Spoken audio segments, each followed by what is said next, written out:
காசு பணம் இல்லைனாலும் சிவன் எதிர்பார்க்கறது என்னமோ கள்ளங்கபடம் இல்லாத பக்தியை மட்டும்தான். காஞ்சிபுரமா ஆட்சி செஞ்சிட்டு இருந்த பல்லவ மன்னன் சிவபெருமானுக்காக பிரம்மாண்டமா ஒரு கோவில் கட்டுறாரு. அதுக்கு கும்பாபிஷேகம் நடத்தவும் நாள் முடிவு பண்றாரு.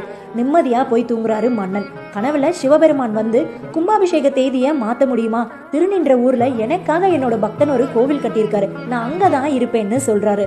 அதிர்ச்சியான மன்னன், அரசனான நாம கட்டின கோவிலை விட அது என்ன அவ்வளோ பிரம்மாண்டமாவா இருக்க போது, உடனே போய் பாப்போன்னு தன்னோட படைகளை கூப்பிட்டுட்டு கிளம்புறாரு திருநின்ற ஊருக்கு.